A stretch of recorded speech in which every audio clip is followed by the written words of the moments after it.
I literally had gone from doing that for a bit to, yeah, will you do it for us?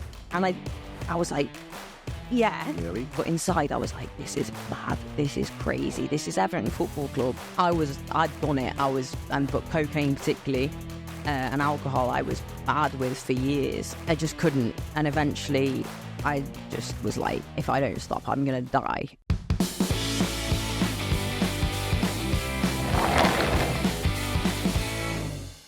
Story to tell, actually. So my lad, just talking about you can't help it. Yeah. So he is absolute United through and through. He's just obsessed. Yeah. My other lad was also, I thought, a United supporter. I thought I'd done a great job at brainwashing. It was good. We're all sorted here. Anyway, I was making tea one night, right? This was on a Wednesday. And my eldest son came in, Ollie. He says, Dad, Toby's got something to tell you. And I went, what? He said, no, you need to stop making tea. He's got something to tell you. So Toby came into the kitchen. So Ollie said, come on. So Toby came in. He was probably about that tall at the time. And he had his hands like this. Scared like and I said, what is it? What is it? So is everything okay? He goes, Dad, I support Arsenal. Oh, no. Oh, no. That's what I was like, what? I just like someone to sit with my wife. Yeah. I was like, what? Hey, what are we going to talk about now, wife? And so down came the United posters. Went the Arsenal. And I said later on in the years later, so well, what was the actual start of that for you? And he said, well, it's because we play FIFA. Yeah. And they were playing FIFA all the time, wherever else, and selecting players. And there was Fabregas became his favourite player. Oh, so he was using him on PlayStation. They were getting used to European football, getting used to the names. They knew all the names. I didn't at the time, So European football through FIFA was becoming more familiar to them. Yeah, absolutely. When Fabregas went to Arsenal, he was like, I'm following him. That was it. Yeah. Yeah, and that was it. And so Arsenal became... And that is still Arsenal to this day. To this day. Wow. Yeah. I always think that, I don't even know if I'll ever have kids. Certainly not. I'm 32 now, but it's certainly not something that's even on my radar now. But say if I was to, and they were like, I'm going to be a Liverpool supporter, I don't know what I'd do. Mm. It wouldn't be like, I don't think I could buy them a kit or take them to a game. I think I'd just be like... My dad bought me a Liverpool kit once. No, full well I was a flipping Man United supporter. Oh, he's done that. Did you annoy him or something? I don't know what. Must have upset him. I got even a picture of me with it on. Yeah, he's got you now. It was really got you. Yeah, because if anything cut you, you'll be like, just remember this picture there, Mark. Yeah, it wasn't even Liverpool's supporter either. I think he just saw the football kit in a bargain bin and went, oh, and he thought, it's a red one. That'll do it. Yeah. Oh, you're like, oh no, they're the ones. They're the ones. It's probably worthwhile, probably for the listener and everybody who's listening and watching, just to sort of say, welcome.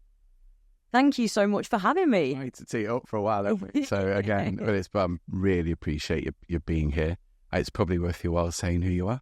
Yeah, thank you so much, Mark, and thank you for having me here on the Local Hero podcast. I'm genuinely so excited to be here. My name's Sarah Halpin, and I am a presenter, content creator, social media creator, and that sort of thing with football clubs. Present for England Lionesses and work for my beloved football club, Everton Football Club. We've just been talking there before about what football means and how it just gets under your skin. It's in your blood. So yeah, to now work with the team that I've adored my whole life is awesome. Well, they do say if you're going to do something that you're passionate about. Yeah, this is it. Again, when I first arrived here, I was telling you, I've been a little bit tired recently because there's been so many fixtures, so much going on around the club. So it's been an awful lot of work, an awful lot of travel. Being I work with the men's team and the women's team too.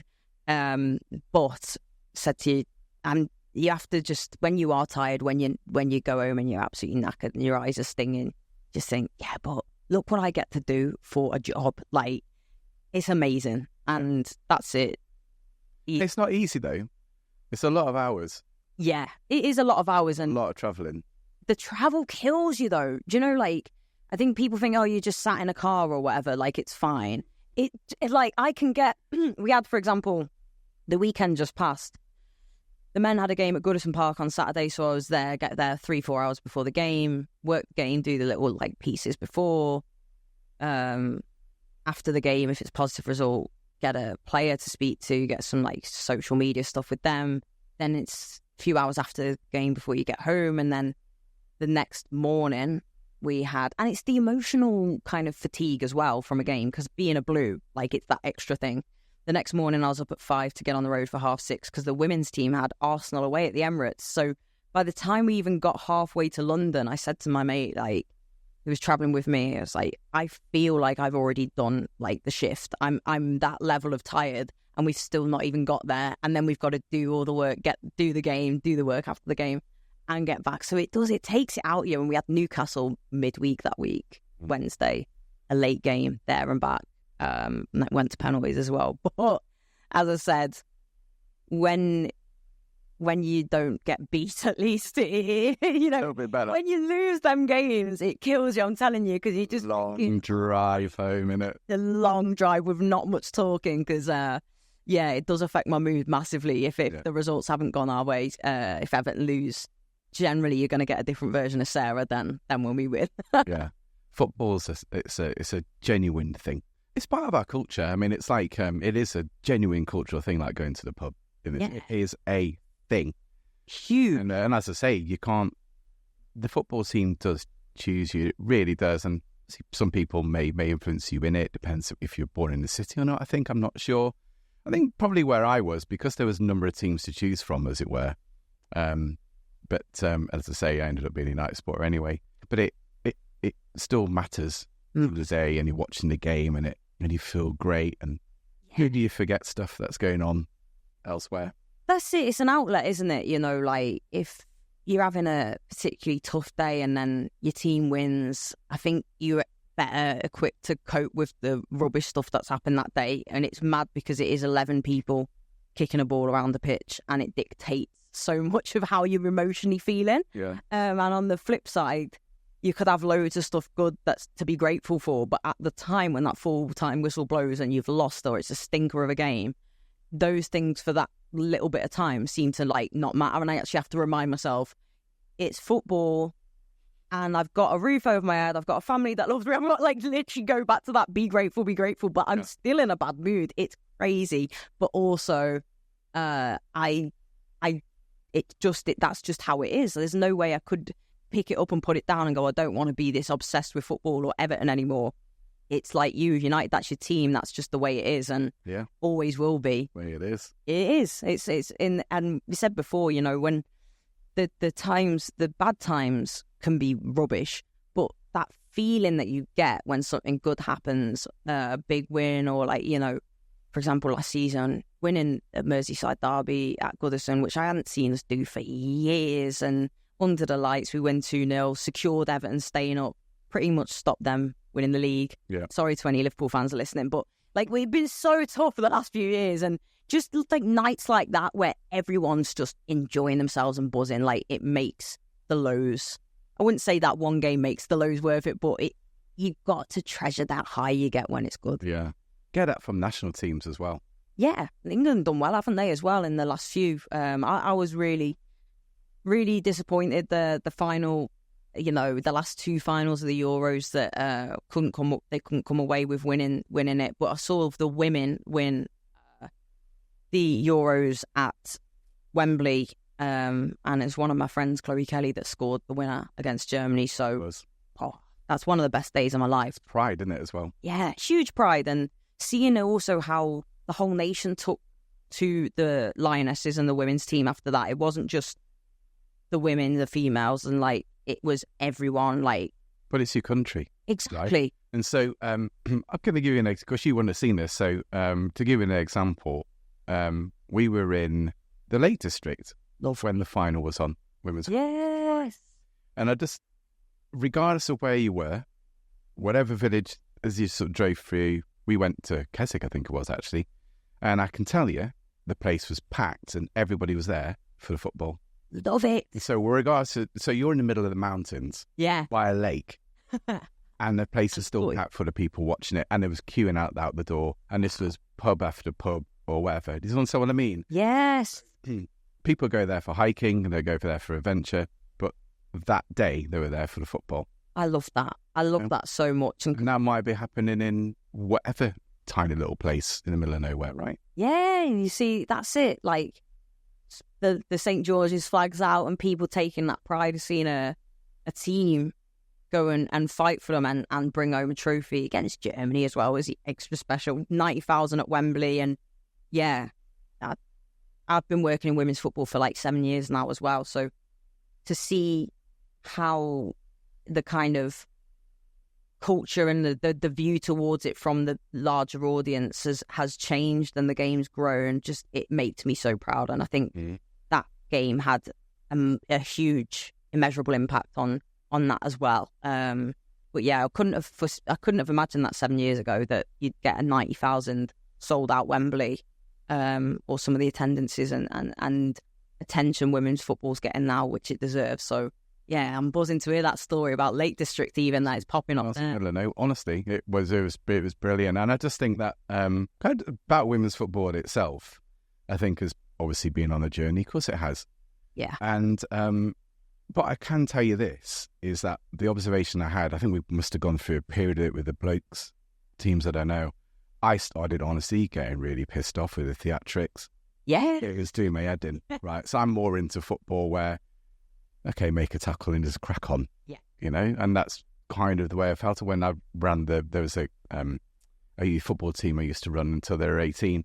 And it was the same. It was just make the tackle, but don't flop around. Yeah. Get up, because when you're rolling around on the ground, you're letting your teammates down, as far as I see. What I'm getting around to say is why I started to see with women's football in particular was that it was almost like proper football again. Yeah. It was teaching us what the game's about, and that's what I really enjoy about it, to be honest. 100%, and that's exactly right. I mean, I've an example of a game that I saw about 3 years ago in the WSL. We were playing Reading, Everton were. One of the players, there was like a clash of heads, right? The player for Reading wanted to play on. Blood coming down her shirt. Like, in the end, she got like dragged off, basically. She wanted to play on. She's gone past, like, her head is split open, and the girl wanted to play on.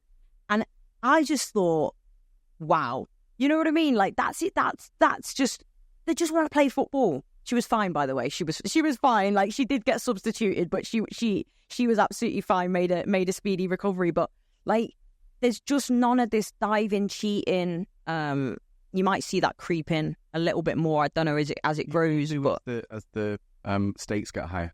That's it. The dark arts, if you like, and stuff like that. You know what I liked about Roy Keane was that he never hid the fact that he'd take one for the team. Yeah. And it wasn't the fact that he was trying to cheat anybody. You do a professional foul, you take it for the team. Yeah. But when, like I say, when you're rolling around everywhere, you're letting your team down, because you should be in position. Get back, get on with it, and get into your position and do your job. 100%. And so make a tackle. That's great, but don't fanny around. Yeah. So, and with that came sort of this. I think that's one of the reasons why there's a build behind it, and from that, your women's football now is inspiring so many people. And my niece, for example, she's now plays for Wellington in New Zealand. Wow. So she's an academy player. Yeah. But she is like always posting about the England team or the New Zealand team all the time, and you know, they have favourite players and whatever else, and we'll take that and then move forward. I think Bronze is her favourite player, for example. Yeah. Like brilliant, let's go. And I'm like, all for it. She's so athletic as well. Yeah. And so I'm like, she like scores about 1 million goals every single time she plays a game, and so she's but she's inspired by that, and so what I mean. Any chance you get her to Everton for a little training session, innit? Why not? Yeah, she's honestly she's phenomenal. She's great in defence. So she was in New Zealand. I don't know what happens here in the school process. Honestly, I don't know what that is. You might be able to say. is that they play male and female together up until a particular age. I think that's probably where perhaps testosterone's kicked in for the males, and so it might not. I don't know why they separate, but I think that might be one of the reasons why they separate at a particular age. Yeah, I mean, I think what we're seeing now more, even when I was like, I mean, I'm 32 now. When I was at school, I used to play in like you said, the mixed teams, and one of the reasons for that, sadly, was because they didn't put a female team for us, because it was like back then it just wasn't a thing that you could go on to be a professional footballer. Like, I never as a kid thought I could go on and play professional football and that be my job. That just wasn't. And there were players my age, like Lucy Bronte's 32, for example, and she's done it, but like, I never thought that was an opportunity for me. I'm not saying I would have been a professional footballer if I'd have stuck to it, but there just wasn't that, like, we're specifically having a girls' team here from a young age and building up. And I think that's happening more now. But I do agree as well with the once lads hit puberty, testosterone and stuff. Because if you were to field 11v11 men versus women, it's not like it's literal facts that men are going to be stronger. Like, you're going to get knocked off the ball. That's it, and that's just the way it is. Like, because we're built different. It's not a matter of that they're just better. It's a genetic advantage, if you like. So when it gets to a certain age, that's when that will kick in. But also, actually playing with the boys at a young age can be good, because it's like, you know, she probably finds as well sometimes they're like, oh, don't want to pass to you, you're a girl, but then play and go, oh, she's brilliant. You know what I mean? And it just gives you that different sort of thing. So, it's good in a way that they still do that mixed thing, because I enjoyed it. It was fun. Yeah. But I do think they're putting more as well into like having earlier, like, there is an opportunity for you girls to have your own team and join a team. Yeah. Not when you get to a certain age, that's it, you've got to pack football in, which is how it kind of was for me, really. They lose a lot of kids as well, you know, during in the grassroots football, and there's almost choices to make, really, I guess. But sometimes people can leave football if they're maybe not getting the time to play or whatever else it is. There's a balancing act to do that. I just think that if you love football, I think certainly grassroots, part of the objective should be, please carry on and follow football or play football when you're an adult as well. Yeah. And that should be part of the target. Don't be disillusioned with football just because. Yeah. Not everyone's going to be good at everything, but take football with you through, you know, it's part of our soul, you know. It is, and like now, you know, even when I'm at training, not when the session's on, but I have like a little prat around, little kick about with the ball and stuff, like, and my mate that I work with at Everton, Joe, she now my age as well, has just rejoined a football team, a local football team, and they've got their league and all this, and she absolutely loves it. Yeah. She's smashing it. We were laughing because she's like, you want to see my stats? I've got 5 assists, 5 goals and thing. I said, God, you want to knock on the manager's door, girl, and say, listen, I know I'm press officer, but if you need a player. But we laugh, and she just gets so much out of that. It's the fitness, it's the community, it's the social side.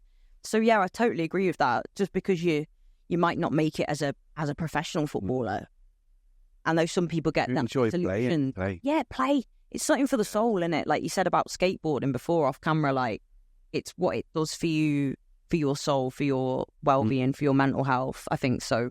Yeah, always take football with you. You know, always have.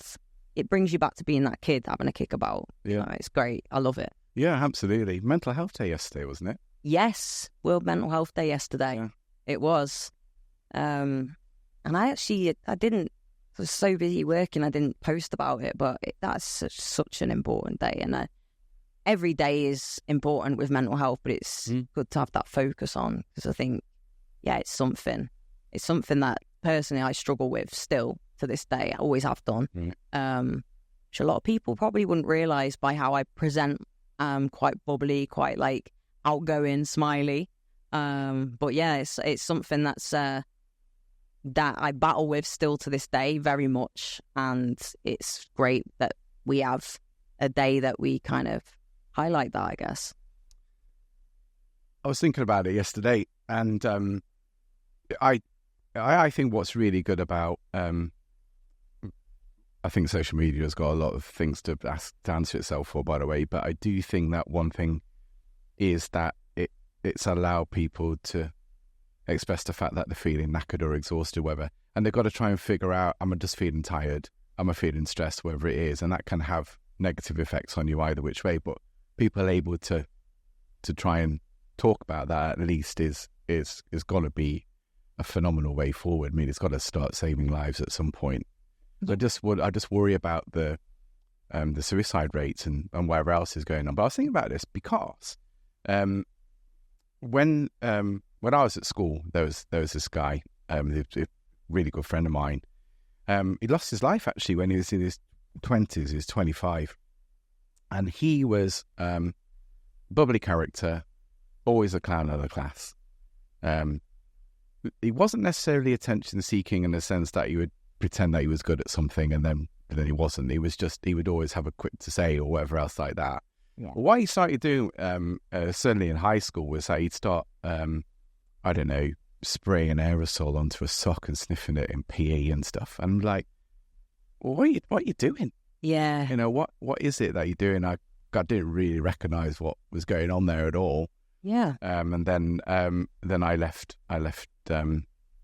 home, and then I sort of popped back to the town where I lived.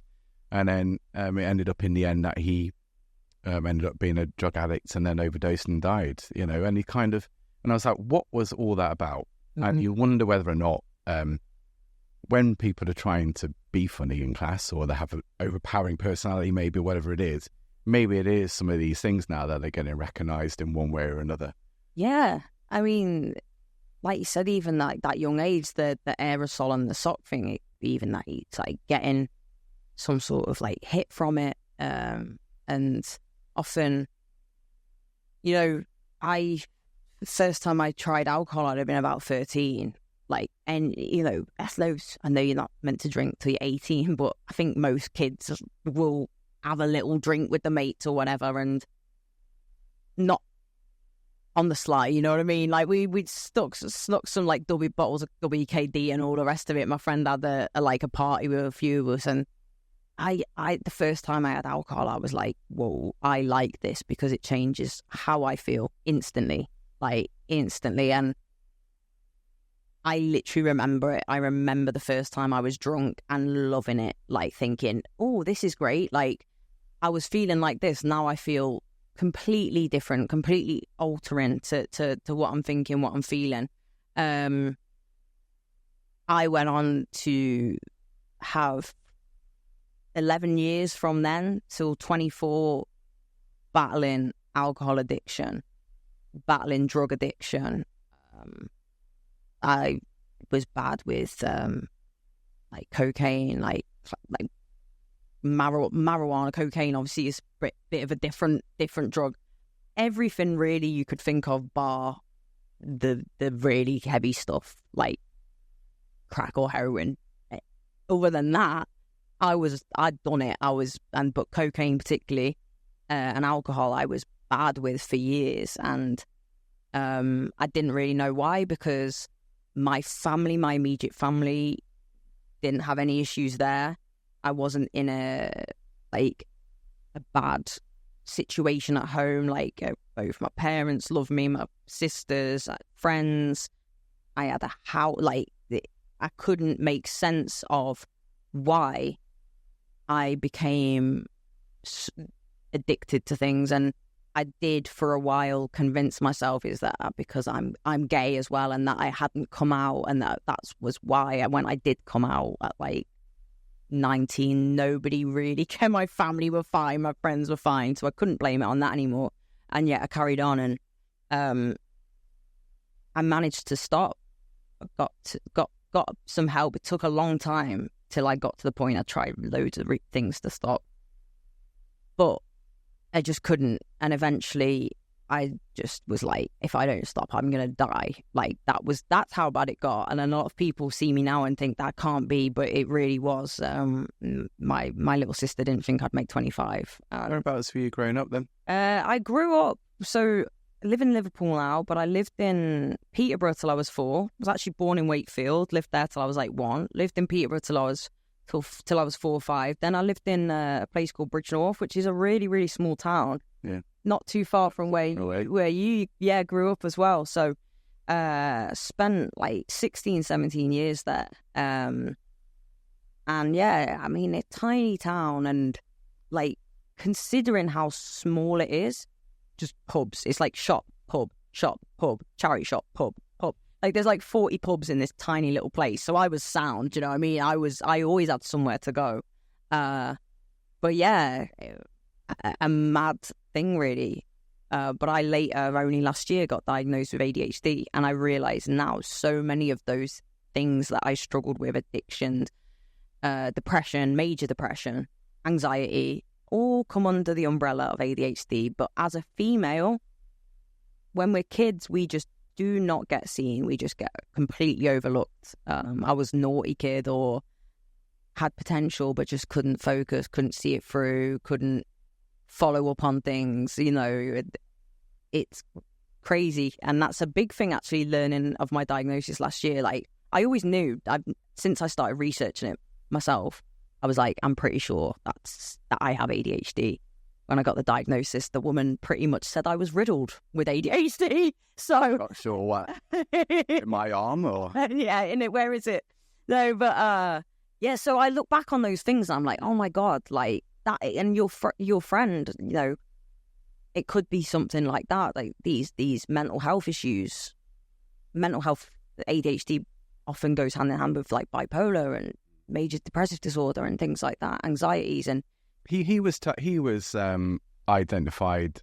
I was as well, actually, a little bit, but he was identified as being like a attention seeker. Mm-hmm. He generally wasn't. Again, he had a fantastic family, and I do look back and I think, how could I have helped him more? And I just don't think I could. It was impossible. I had another friend, you know, who turned to crime. He had no reason to turn to crime at all. He was a fantastic guy. He just turned to crime, and he kept on going into prison all the time. I'm like, what are you doing? I'd never understood it. And yet, when you met him, decent guy, he just couldn't help himself. It was just something compulsive or impulsive. I don't know. Yeah, like he just wanted to do something that he shouldn't. Like it was just like an addiction, I guess. Yeah, I don't know. Again, I cannot for the life of me understand it. And to this day, he's still in it. I don't understand it. And that's probably why some people are criminals, some aren't. You know, there's just something. Yeah. And so when you were, say, before even primary school years, then did you wouldn't really register or know, would you, that you were maybe struggling to concentrate, is it, or felt fatigued, or what? Yeah. You wouldn't really know, would you? No, that's it. I mean, and that's the thing with ADHD as well. There's so many different, like, it can present so differently in every single person. Like, so some people might be super hyperactive and unable to focus. Others can be more internal and like reclusive almost. I always say, and I've seen doctors say this, they hate the name ADHD, attention deficit disorder, because it suggests that we just can't focus on anything. And that is definitely a big part of it. But there's so much. I think the media can portray it as, oh, I've got ADHD, shiny object, but actually it can be the going home and just not even having like energy to have a shower or brush your teeth, or, you know, things like that. And I think that's the difference in how it's presented in media and how we learn about it to what it really is. But as a kid, I didn't ever want to go to school. I didn't want to go to school. I hated it. Like, I wanted to, when my mum would drop me off, my oldest sister Amy just swans in, see you, Mum, and I'm like screaming, crying. I didn't want to be there, hated it.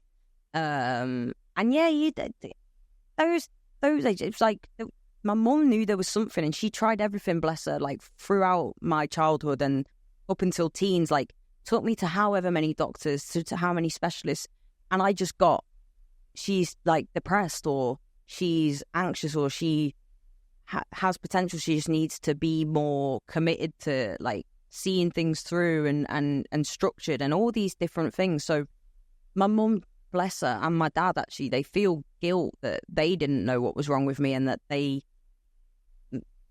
particularly my dad, thinks sometimes probably thought, come on, Sarah, like, just, like, you need to do these things. You need to, like, he was never, like, bad with me or anything like that. But I think he would just be like, come on, like, what are you doing? And he feels now that I've got my diagnosis. And my mum always is, like, upset. She did everything she could, and so did my dad. Like, they tried to find out what was wrong with me, but doctors and specialists, they just overlooked it. With females, and that's still an issue now with young girls. In young boys, they are diagnosed so much more effectively. Whereas we're better at masking, you see, we're better at hiding stuff. And yeah, so I didn't know when I was a kid. But as I got older, it was apparent there was something wrong with me. And I used to think, what the hell is wrong with me? Why am I different? Why am I like this? Get sick of myself. But now I know, and it's kind of helped me understand myself a lot more as well. What was the thread through that as a child? Was it fatigue? Did you kind of feel fatigued a lot? Massively. Right. And I could go out, socialise, would have friends, whatever, at school. And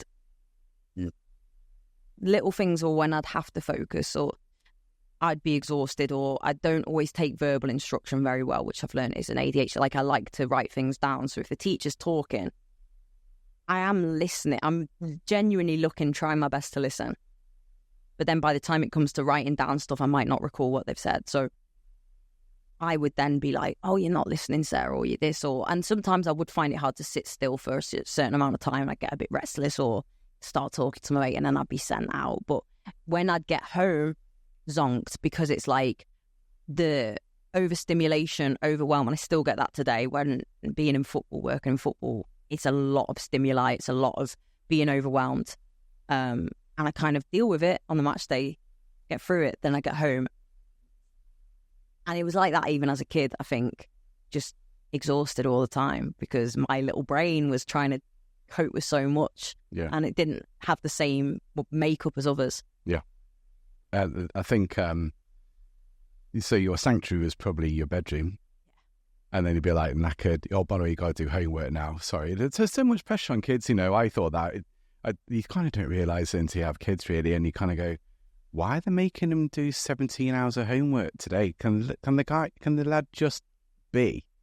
And I think there isn't a rest part of the process. I think there's so many requirements of school now. I think that I was funny. We had a podcast with somebody a couple of weeks ago, Jess Davis, and we were talking about like in Netherlands and a couple of other places in Netherlands in particular, they don't do any type of academic education at all until they're about 7 or 8.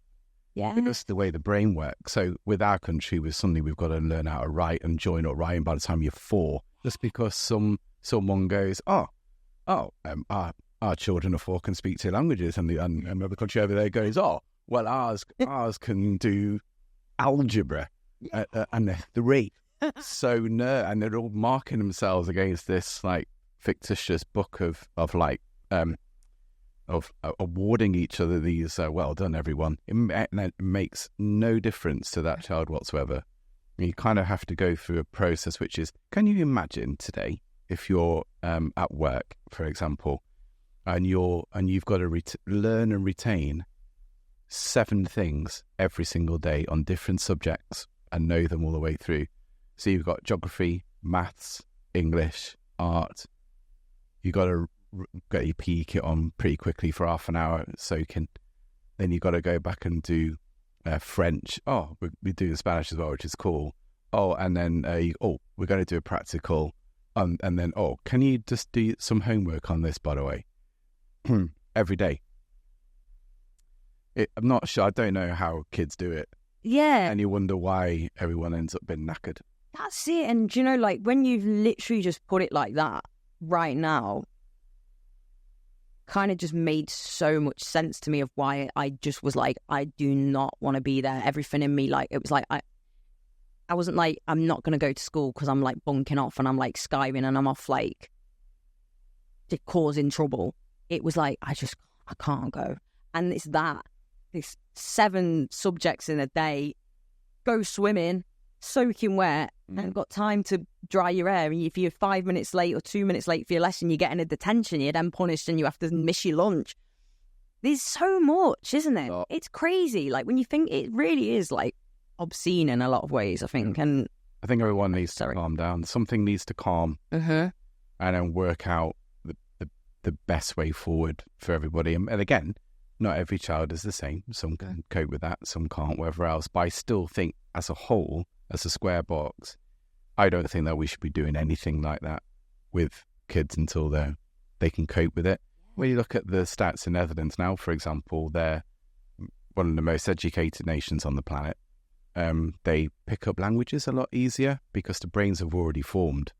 Wow. So, and then their academic, their writing is a lot better. They're more successful now in sort of commercial businesses and whatever else.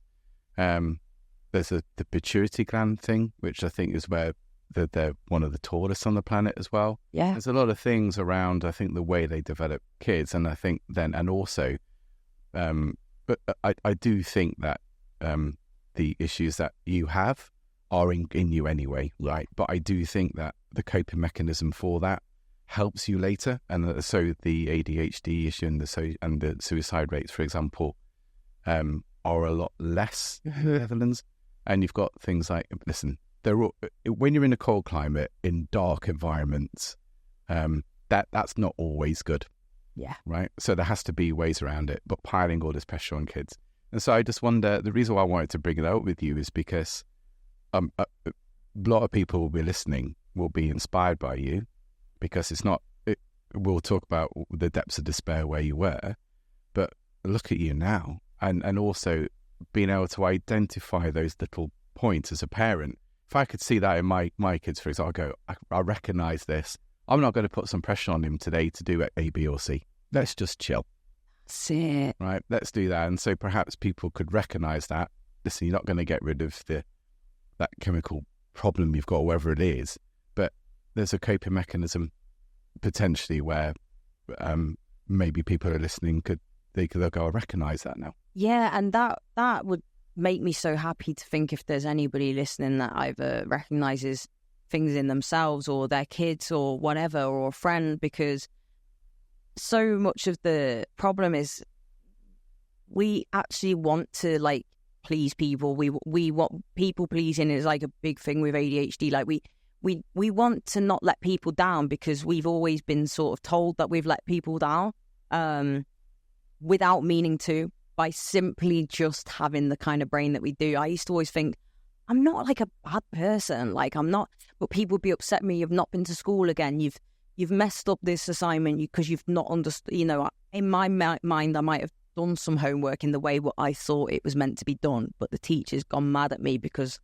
I've interpreted it different and done something else. Or, I go quiet sometimes. Maybe I could be really chatty, really upbeat, really like high energy, but later in the day, crash, like, because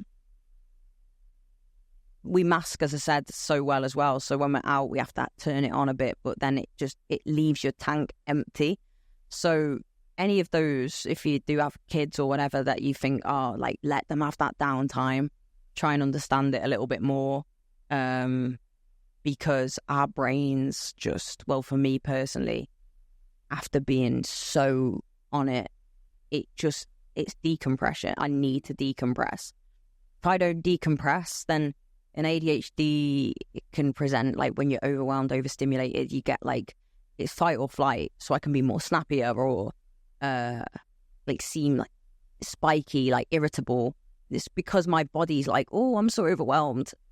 Just have that downtime in between and then I can function. And happy days. Happy days, exactly. Yeah. That's it. And that's all I need sometimes is like that little bit of quiet, and that, like, I'll go and sit in a room in silence, or I'll even have the TV on, but I won't have the volume on it because I just like something to be on in the background.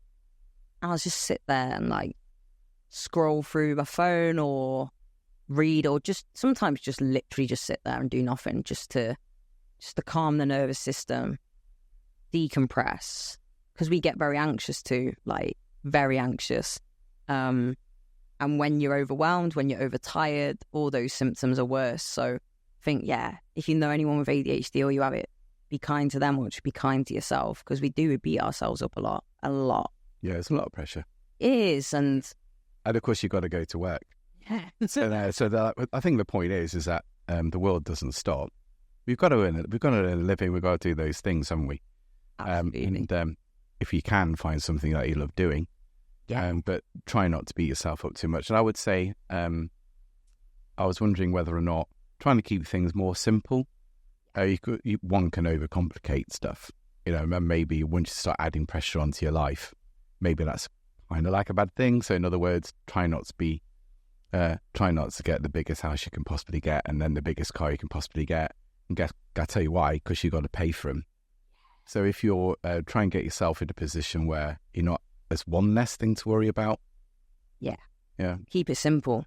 And it is like sometimes it's a matter of just eat, sleep, hydrate, work, and keep it simple, because my brain automatically thinks of a million things at once and writes and has a million ideas. I want to do them and I can't. It's executive dysfunction. So if I've got 3 things to do, that's usually more like 10, in my brain. And a normal neurotypical brain would be like, that's priority, we'll do that. An ADHD brain goes, that one, no, that one, no, that one, no, that. And so then we go into a thing called ADHD paralysis, because it's like the executive dysfunction is not allowing us to make the choice of what we need to do. And it's really debilitating. It really is. So sometimes write lists and take that time to go, this is priority. Have I eaten today? No, eat now. Then you do the next thing. I have to be really strict with that, because otherwise I could go, there's so many things to do and I don't know which one to do first. So now I'm overwhelmed and I'm going to do nothing. Yeah. That's the worst thing. So what are your basic needs? Hydrate, eat, sleep, which can be a struggle, but those things, then, try and write lists and find what's priority. Don't beat yourself up. Don't do too much in a day. I have a wave of, I'm going to change my life today. I'm going to start the gym. I'm going to tidy the house top to, no, just keep it as limited as you possibly can. Yeah, that's definitely great advice, because otherwise, if you've written yourself a list of 12 things, and you've done 4, you've failed. That's it. That's exactly right. Four things on your list, you do all 4. It's a full house. It is. It's that's the math. Yeah. And it's true. Because if you fail, then you automatically have that little bit of disappointment in yourself or shame or whatever it is, or I've let myself down, and no, just break it down. You can't change the world in a day. Rome wasn't built in a day, as I say. So just, do what you need to do. I'll say it again. Hydrate. I don't eat or drink enough because I forget or I'm late. Yeah. So those are important, very important, obviously. A drink of water, I keep forgetting and I go, oh my God, I haven't drunk anything. Yeah. Where is it? Yeah. Right now I've got coffee in my hand, but I've got the water, and that's just me. I'll be like, caffeine, but I need to drink more. It's terrible, isn't it? And then I wonder why I've got a headache or something. Well, I have this conversation with myself sometimes, which goes, why am I feeling rubbish? Right. Well, Mark, have you been to the gym now? Did you drink any water? Kind of. What have I eaten today? Shit. Well, no, when I feel well, there you go. Well done. Yeah. But if you've done the best for yourself, I definitely have hydrated. I've definitely done my gym.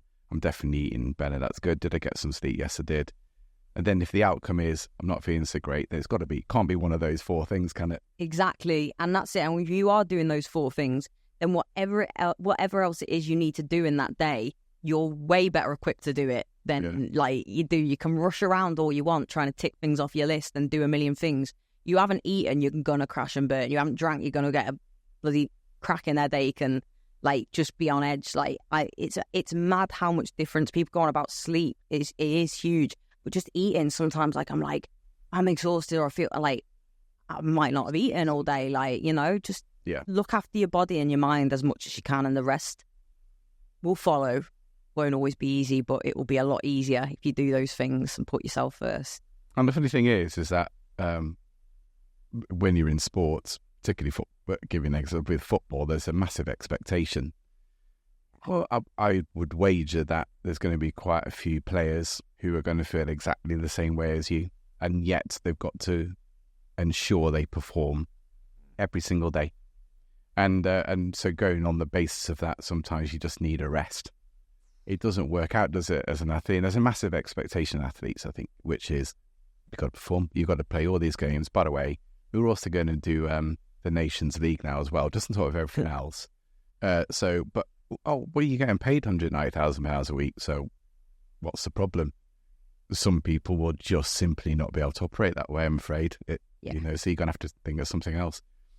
So that comes. There's a lot around that, I think, and hopefully in the next few years, perhaps balance will get right. I don't know.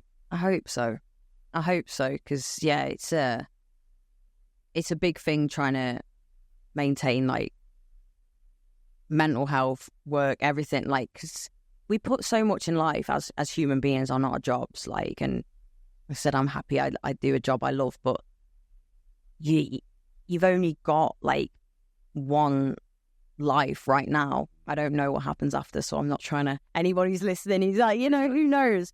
But just look after what you've got, and the one you've got, you do. And I'm guilty of it too. I am. I'm guilty of it to this day. Like sometimes I burn out, and then I'm like I'm feeling rubbish, and I'm like, did I need to do that extra? Like, you know what I mean? Like, did I need to go home and like do a load of editing or a load of like, would I have been better at just parking that till the next day, sleeping a little bit longer, or just switching off for a little bit longer? But it's like we live in a world where it's like, must be done now. And I always try and remind myself, like, it shouldn't be like that, because at what cost, Try and always take time for yourself and do things like see your friends, see your family, whatever it may be, something that makes you feel good. Because, we're all humans. Like you said, the athletes too, the players, like, just because someone gets paid whatever, 100,000 a week, doesn't mean that they're not going to break at some point, especially when you put in the pressures of social media, and myself and yourself included. Like, we know how much people love their team.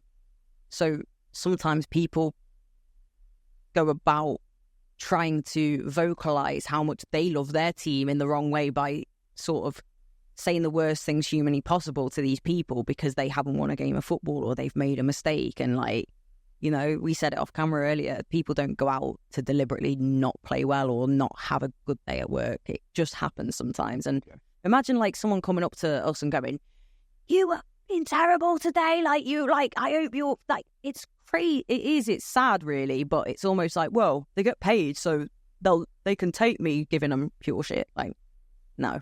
Let's be kinder to everyone, like even the referees. Yeah.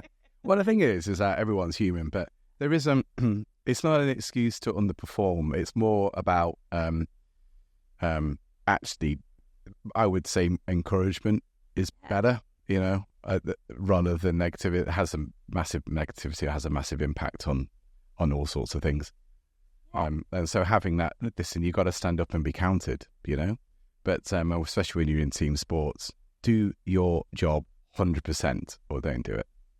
And I think that's true through everything. But there's a way in which I don't think it's acceptable to drive someone to suicide, just because they might not perform well on the pitch.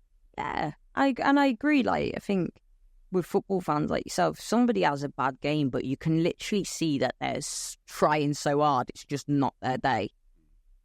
You give them a bit more leeway. I think when someone looks visibly like, I can't be bothered, that's going to infuriate people. Get off the pitch. Yeah, exactly. You haven't got any business being there. Yeah, and I agree. I agree with that.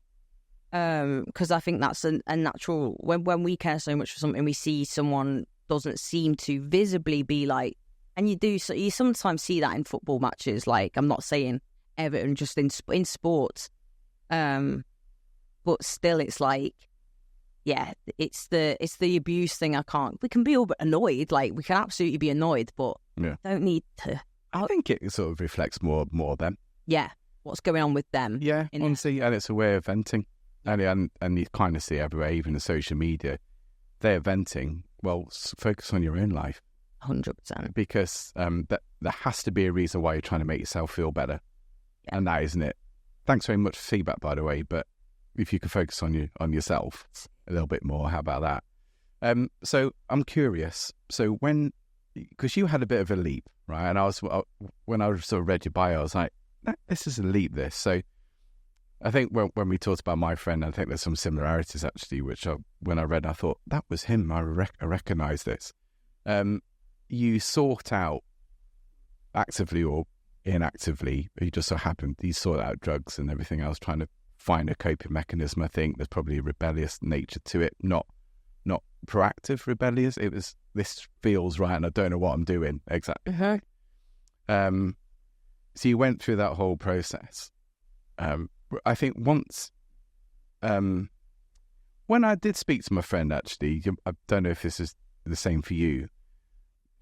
He said he just felt part of a tribe and he knew it was wrong. And there was a lack of validation of what they were doing. So when he started taking heroin, for example, he was saying, but I was in a room with other heroin addicts, and it was like, good lad, you're part of the crew now, you know, and that was his tribe.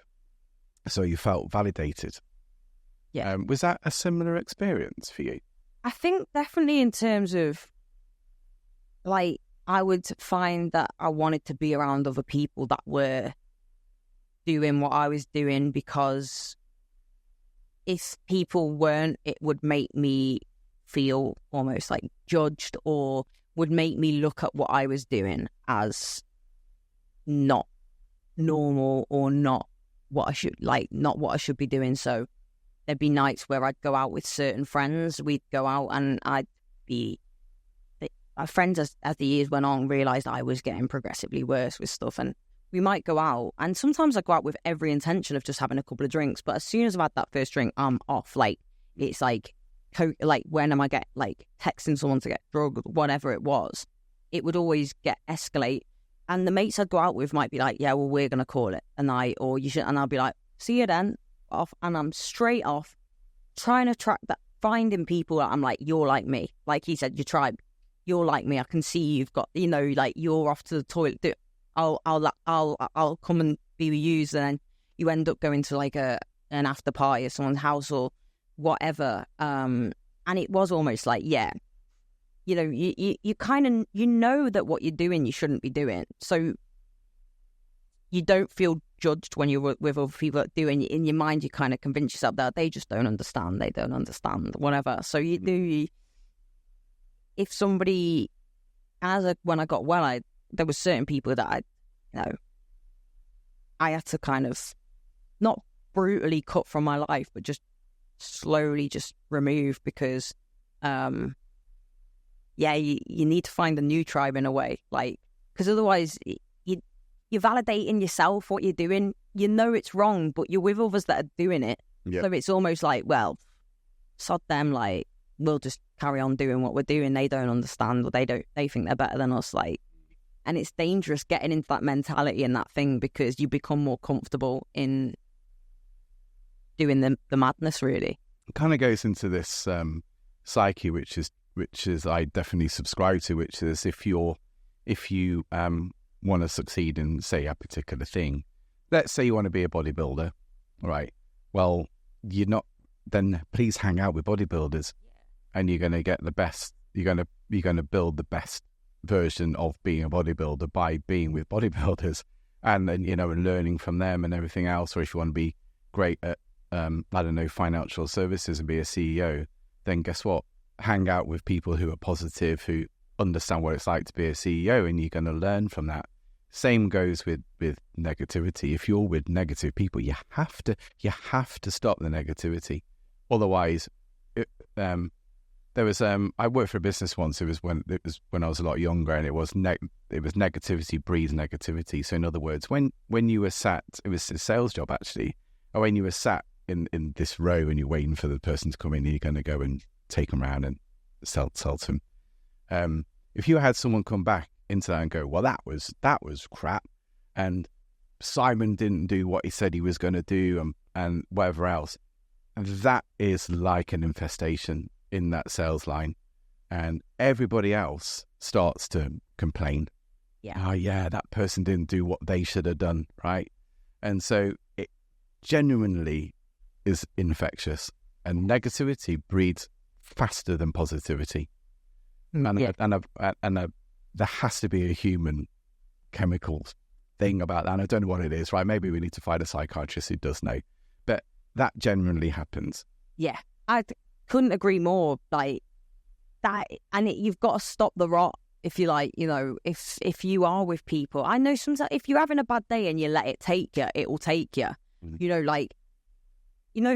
Little things even. I could be rushing around because I've slept in like 10 minutes longer than I meant to, and then one of the cats has like knocked something and I'm like getting annoyed, and then I'm trying to walk off, and when your clothes catch on the door handle, and you're like and it just speeds, and then I've set the tone then for the day, and I'm going to work. You're right. I've just had one of them mornings, and before you know it, it can just become this big like shitty mood all day, like, and it does it. It just latches on, and sometimes you have to just like go, oh come on, like stop the rot, like it's not all that bad, and because it does, it's like manifestation even, and it spreads. Negativity definitely spreads so easy, which is why you see so much hate online but it happens in the dressing room. Massive. If you've got one player or two players not quite getting it, it will spread and it will affect the team. Whether or not, every single football player who I know, for example, turn up for work every single day. Right? They're going to train. That's their job. So in any job, it's the same. Turn up for work. That's what you've been paid to do. Do it. Yeah. Right? To the best of your ability. Forget everything else that's going on. But if you do have that dressing room issue, even one player, that one player talks to the next player, and that is the end. Yeah.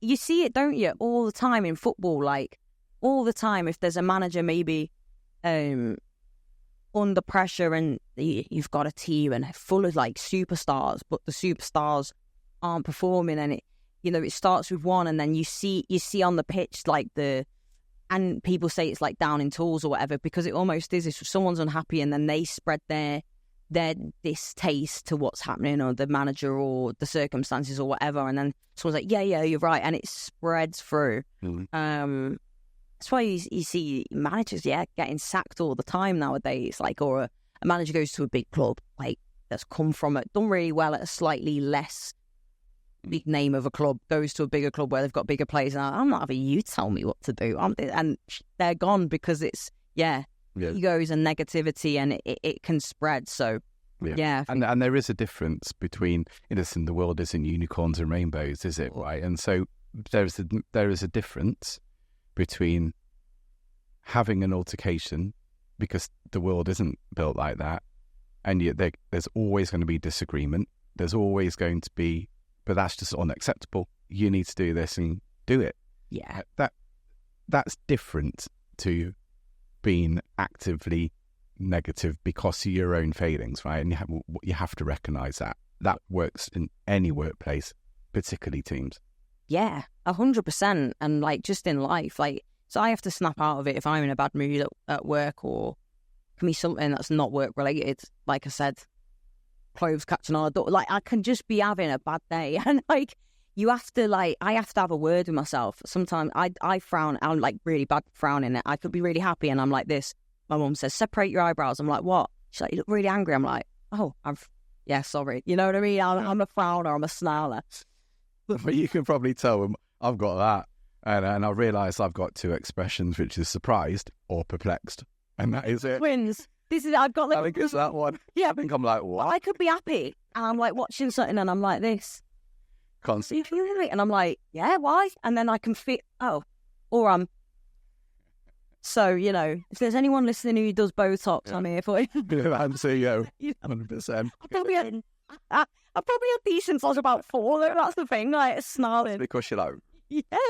So you had this. So you went through this dark time through your teens, and then, I think, and congratulations by the way for the alcohol thing, because that's something which is difficult for a lot of people. You end up. Sometimes I look back and I go, I've had a drink every single day. Yeah. Right, whatever. And I think you've done, innit? And it is, and there's obviously extremes to that.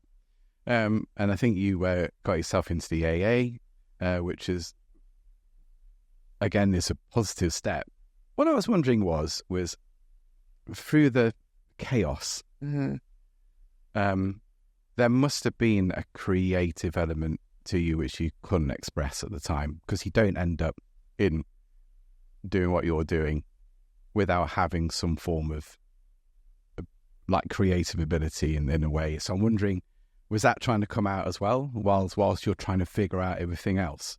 Yeah, I think so. Absolutely. And maybe, you know, like we spoke about school, like not all kids at school are like, I know they say the term book smart, like, which, you know, that's just a term I'm using, but might not be good at like academic stuff necessarily. Your maths, I was rubbish at maths and like science, English, but like you've got someone that's got so much potential and so much ability. It's just a different part of their brain that's more that functions better in one way than the other, and I think that was definitely me. And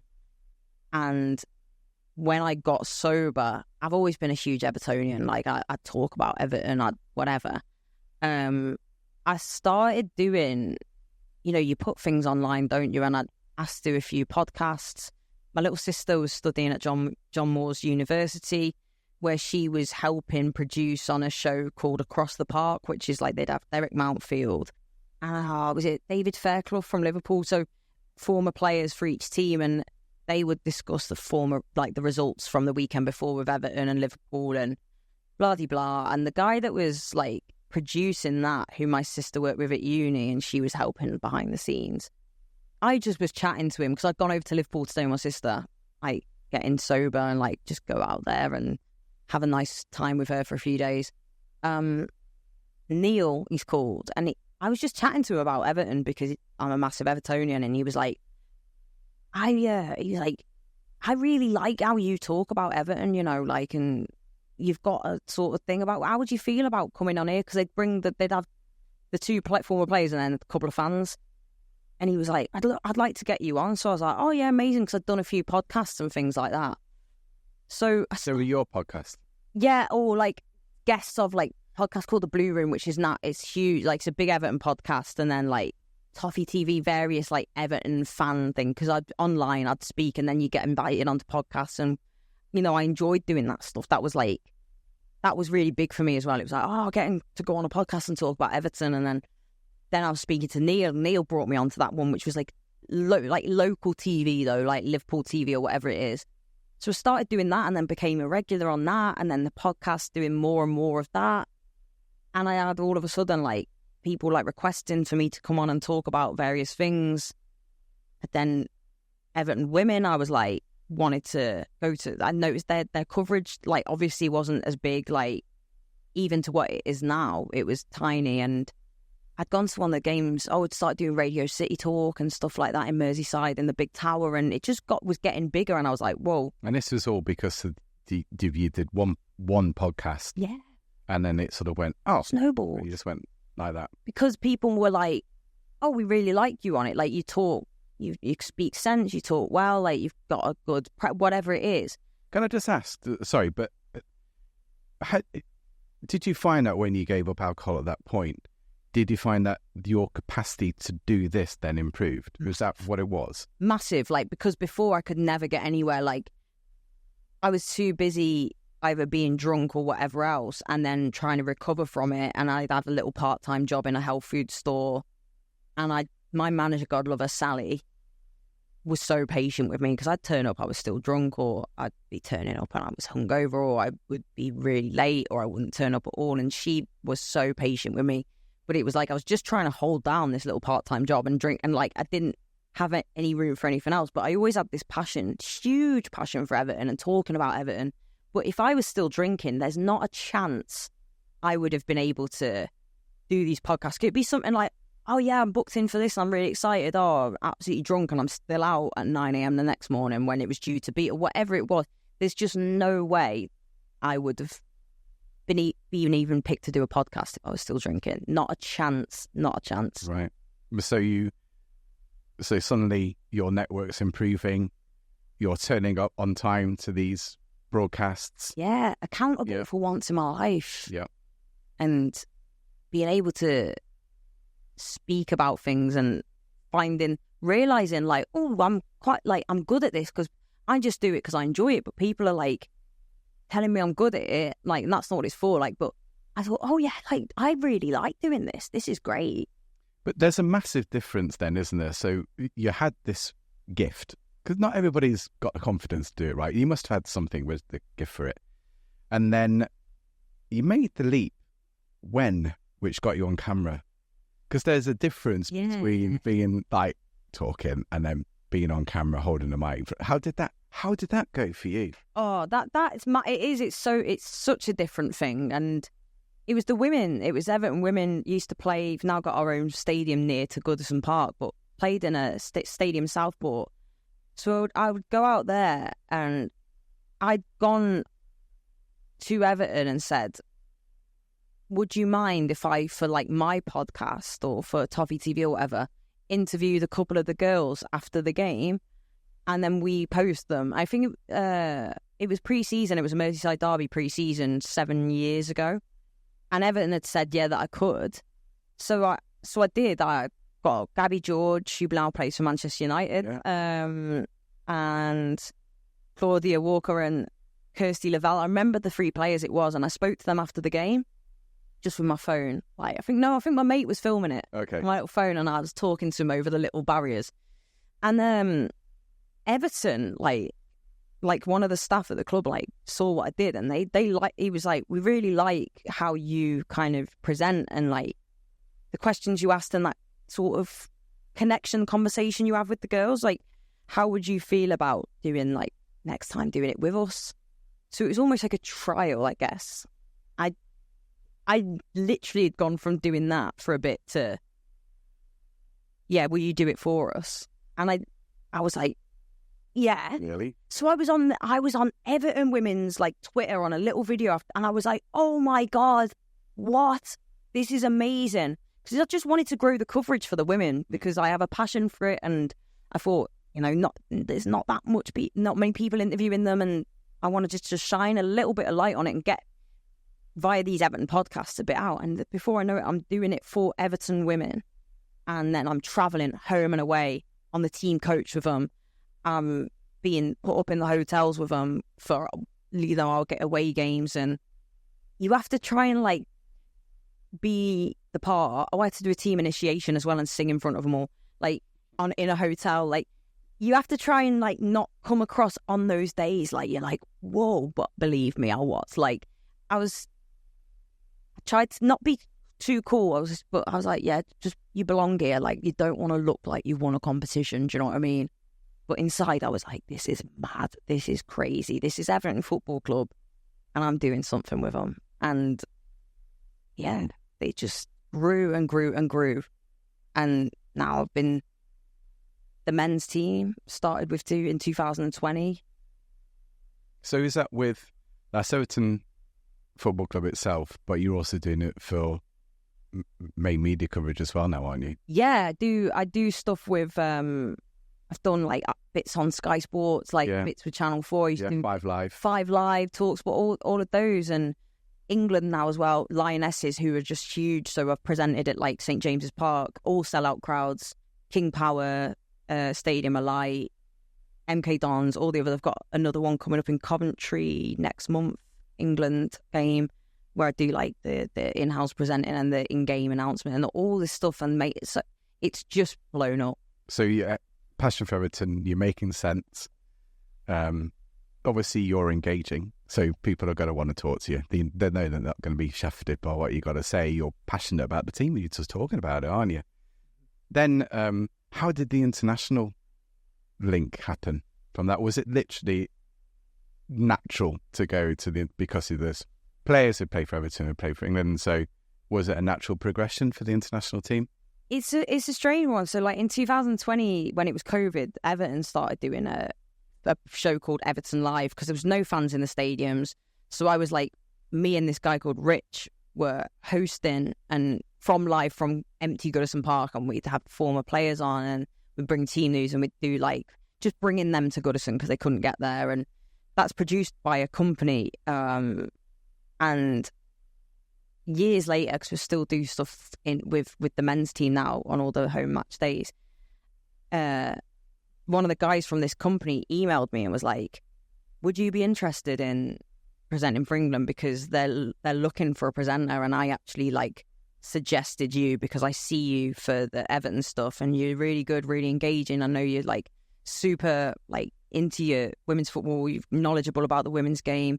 would it be something you're interested in? Because I've put your name to them and they're like, can you send me like a little, you know, show reel of what you do and stuff? And I was like, yeah, I'd be interested, of course. Like, so sent a little show reel off, and yeah, like I didn't think I'd get it, but I was just like, that's amazing that somebody's put my name forward to the FA and stuff like that. And yeah, a month or two later, they're like, yeah, can you do this gig? They like you're in. I was like, wow. That blew my mind. And it was like intimidating because it's England. Like, Everton is my club, but when you're doing it, and I was comfortable with that then. All these years later, I was comfortable with doing stuff with Everton. Still buzz off it, but I'm used to it.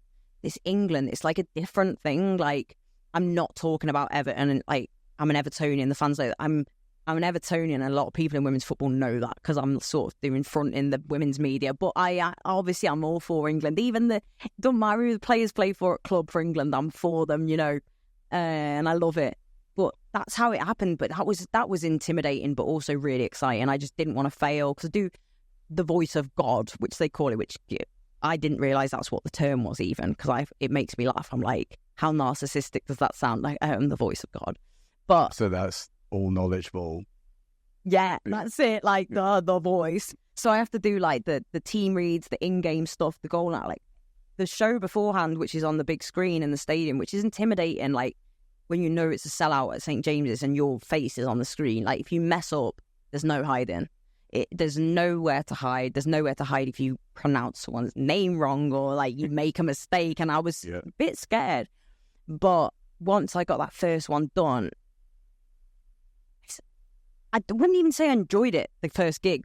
I didn't enjoy it till afterwards because I was so stressed about not messing up that at the time I didn't take it in for what it was and enjoy it. It wasn't till after, and I'm in the car and I went, oh my God, that was so cool. I loved it. I loved every minute, just not realising I did at the time. And yeah, I think that's been huge for me. Like, I love that. I love that so much. England, and it's the women's team, which I'm so passionate about, to seeing them win the Euros in Wembley as a fan, and there to see, you know, Chloe ultimately, which is, it's just mad that I didn't even know she was going to play that game. She comes on and scores a winner. I was crying my eyes out, joy. To now be there working with her in a way, in it, you know, reading her name out, like, and the others that have played it. It's just amazing. Like, I feel so lucky to be there. But I also know now that I'm there for a reason. Like, I know that I'm good at doing that. Otherwise, they wouldn't have me there. Yeah. Because I still have to tell myself that sometimes. Because I'm like, how am I here? How did I do this? So I have to go, you wouldn't be here if you weren't good. Because you just wouldn't. It's just bizarre. And I love it. In the best way, it's bizarre. But it is. You get used to it and then you just go, shit, look where I was like 8 years ago. Mad. I mean, that's not a long time. It's not, is it? 8 years flies by. It's nothing at all. Like, that's the thing. 8 years is nothing. Like, a year, 2 years. COVID was like 4 years ago, you know? Yeah. So that, again, and I'm here. And I really was to the point where my little sister told me after I'd got well a few years that she thought I would not survive to be 25. She thought I'd be dead. Mm. And that really, really, really struck a chord in me. I think about that an awful lot. Yeah, but there was something in you, though, which got you off that line. Uh-huh. You may have had help. You may have somebody in your mind who you go, if it wasn't for that person. But in the end of the day, it was you. Yeah. You did that. Well, if I could have quit for the love of my family and friends, I would have. There were so many times I tried to, and I promised them I would stop, and I meant it, but I didn't stick to it because the addiction. It was just like the air to breathe. It was as inevitable as taking a breath of air. That's how inevitable it was, really, that I was going to drink. But I had a particular experience. I'd gone away to Blackpool with a girl I was seeing at the time. And like at that time I was trying to stop drinking, which is bizarre, but she booked us to go to Blackpool of all places, which doesn't exactly scream like serenity and sobriety, does it? But we went there obviously I end up drinking and like whatever else. I couldn't even tell you what happened like that timing, but I don't know. Or don't know where she'd gone. I was in blackout mode where I don't know what I was doing, where I'd gone, ended up at a flat with like random people that I didn't know in Blackpool. Don't know where this girl was. I rang my dad and I was convinced I was in like Telford, which isn't, and I wasn't. I was in Blackpool and I knew that I'd gone there, but it wasn't like I was trying to lie to him like, oh, I'm here. I was trying to get home, but he was like, where am I? I was like, he said I kept saying Telford. So I was that gone. Managed to get a taxi back to the hotel I was staying at. And like the next day, got bus back to New Street, Birmingham. Then my dad picked me up from there. And I just I was so low. I was like, anything could have happened to me. I could have done anything in that time. Like, I wouldn't have known, you know? And I just thought, it was getting increasingly dangerous. It was getting increasingly scary. It was getting increasingly dark. And I think I just thought, if I don't stop, I'm going to be in jail, be in hospital, be dead. Like, those are my options. There's none of them are good. And I didn't know how I was going to. I just knew I had to, and I was so focused and determined. And I worked in the health food store, which I referenced before. This was like a day or two after the Blackpool. I'm in work, and there's this woman who comes in. Like, she'd come in every like month or so. Like, hair pristine, like the Chanel perfume, so like gently spoken and lovely. But you know, when you just look at someone, you're like, glamorous, lovely person. And we'd only ever have the conversations that like customer like and the staff would have, like, that's 39, whatever, little, how are you, how's your day? And that day she was like, how are you, darling? And I just poured my heart out. It just came. I was like, I'm not good.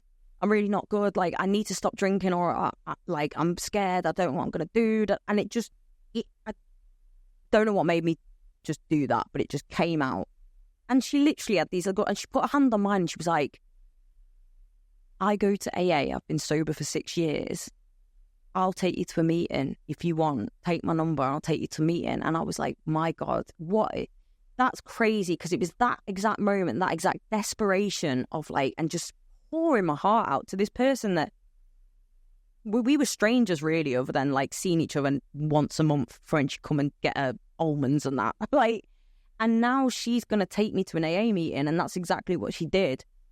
She took me to an AA meeting. I listened to all the shares, because that's what they do when you're new. They all share at you in a circle, and it was terrifying. And I'd gone there thinking, probably not an alcoholic though, like maybe every share I was like, oh shit, that's me. And it doesn't matter, like, age, race, religion, job, whatever. Like, if you're an alcoholic, that's it. And I was like, yeah, that's me. I'm in the right place. What do I do now? And a woman went on to be my sponsor, did my 12 steps, like, just for about a year, like, did like 3 meetings a day, because I needed at that time to, maybe not every day when I was work, but I needed to just be in that place with that tribe of people, that knew what I had. Like, they thought like me, they've been where I've been. Everyone's journey's different, but that core of like thinking you need a drink to survive, like, and not knowing how the hell you're going to stop. I surrounded myself with those people, and the months turned into years, and then having stuff with Everton like gave me a life outside of just having to be in the meetings all the time. I was able to still go, but just start doing other things. And yeah, that Blackpool, I'm grateful for that trip, even though it was terrifying. I'm grateful for going into work that day, pouring my heart out and basically being like, I need help and I don't know what to do. And it just so happened that woman, who I had no idea was a recovering alcoholic, Because in my mind, an alcoholic was somebody that was like sleeping rough on a parkway. Like, and there will be people like that, and that's not me doing down. Like, but I'm like, I'm not at that level. I've still got a house. Like, so in my mind, I didn't put that I was an alcoholic together. So this woman who was like Chanel and all that, it's like when she said she was like in recovery, I was like, oh, it's work. If you're doing something right. It's obviously worked for you. So I was like, yeah, I'll see what this meeting's about, see what AA's about, see what she's about, and it's the best thing I ever did. You obviously had somebody in you which said, I need to stop. Yeah. Some people don't have that. I think, and you had come to a crossroads. Well, it's not even crossroads, it's left or right. Yeah. Which make your choice, which one you're going to go down. And look what's happened now. And that's it, you know, when I'm stood doing games with Everton or England or whatever, I think, he's right, Sarah. All right. He's right, you know, because people used to step over me when I was on the street drunk. I remember, like, you know, when you're barely I'd be like on the pavement, like out of it. But I'd see people going, shame. You know what I mean? And now, I have to just be like, thank God for that. Thank God. Thank you, everyone, like, that helped me. And also, like, I'm thankful to myself for doing the right things and forgiving myself for how I was, because I realised there's a lot to it. It wasn't because I wanted to be an awful person or hurt anyone, like my family and stuff. It was just, that was just what happened, and I didn't know how to stop. Now I know a big part of it's down to my ADHD. Not all that, but a lot of it is the addiction thing. They often go hand in hand. But yeah, I'm just thankful, really. So even a bad day today is a freaking great day compared to, you know, what it used to be. Days I thought I'd never have these days. And so now you're getting nominated for football awards now. Yeah. Tell us about that. Yeah, so I got a few weeks ago a nomination for Football Content Awards for Best in Women's Football, which is amazing because the first ever award for that category was in 2019, and I won it, which blew my mind because that shows how far the game had. That was the first year there was an award for that category, because in the past it wasn't a thing. So I won that, which I was so proud of myself, because the work I did at Everton and the role of this presenter and doing the stories and being almost like an allocated presenter specifically for them is something now that Chelsea didn't do, City didn't do, United, now they all do. But I was sort of like the first one to do that, and it's big thanks to Everton for bringing me in. So I won it then, and it's come on, and I got a silver award in the next year. It's come on so much. You've got so many people in it now, that to be recognised now, 5 years on, when it's just blown up, is really like, that means quite like a lot to me. And it's going to be at the Tottenham Hotspur Stadium in November, so I'll have to scrub up, won't I? I can't just knock about in a hoodie for that. I'll have to put on something smart and try and look the part for it. But as I say, so many people go, oh, I'm nominated alongside great people. I really am like, I look at people in that category and I'm like, you know, anyone who wins that, I'm like buzzing for them. It'd be, if I won, amazing, but truly, I'm just so happy that to have been nominated in the finalists. Like, yeah, really, like, it's another thing where you just go, oh, I'm doing something right, you know? Yeah, absolutely. What do you think the next couple of years looks like then for you? Have you got any plans? I don't know, you know, like, I should do, really. I should try and have, like, different goals. But I think I love what I'm doing with Everton. This season being the last season at Goodison Park. Yeah. I'm excited. Touch wood, like, I'm still there next season to move to Bramley-Moore Dock, because that's, as an Evertonian as well, like, that's such a historic thing to be able to be working for the club when it's transitioning from a stadium it's been at for over 130 years into a new one. Incredible stadium. So I'm excited for that and see what goes with that, see what goes with the England stuff. And yeah, I just guess, like, see what comes at me and maybe try and do a little bit more around my ADHD. Like, I want to kind of spread more awareness with that. And I see people doing, like, I don't have TikTok because I find it very, very confusing. But maybe I need to get TikTok, like just something to show the growth, like show the knowledge of ADHD and the daily struggles, and like find ways to laugh at it and stuff, and kind of tap in with that. Yeah, definitely. Like do something fulfilling in that way, and kind of show people that if they do have ADHD as well, we struggle with a lot of things that other people don't. But we also then, I think my ADHD is what's enabled me to do the job I do. I think that little quirk in my brain is what makes me able to do my interviews and my presenting and stuff. So I wouldn't say I enjoy having ADHD. It can be bloody well hard, but also like there's good things to it. It's just how to nurture it and look after yourself. So I want to do something to do with that, I think, as well. Yeah, and you can do both. You can be good at your job and still represent ADHD as well, all at the same time. You can do both. That's it, exactly. And I think that's it. It's just anyone then who can look and go, they might not want to do what I do, but go, God, yeah, she's got it and battles with it, but like she still goes on to do that. So I can, whether that's being a presenter, being a footballer, being whatever. And I think it's quite like cathartic for me as well, even talking about, because there's some things that happen and I'm like, I proper laugh because we lose things all the time. Like my mate knows now, Jo from work. She's so good because I'm like, oh God, where? And she'll go, tear girl, because she knows I'll put something down on my rucksack. I'm always running around with my little rucksack on like a 7-year-old going to school, and I'm 32. I've got all my gear in it, and I'll put it down when I go to do an interview, and she'll be like, this, because I'm at away grounds and stuff. I'm like, I'm going to end up having the stadium shut down because there's an unidentified like black backpack in the middle of the fit, like things like that. And you like, we laugh because it's so ADHD as well. So I think it'd be a nice thing to do both. Yeah, for sure. Yeah, why not? I would just say, just keep on inspiring. Mate, like I've really enjoyed this, Mark, and thank you for listening to me because I know I can talk.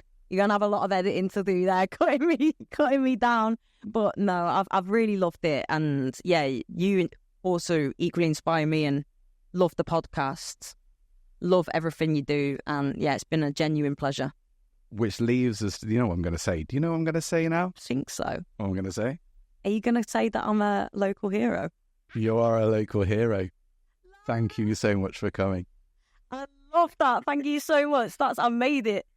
Cheers.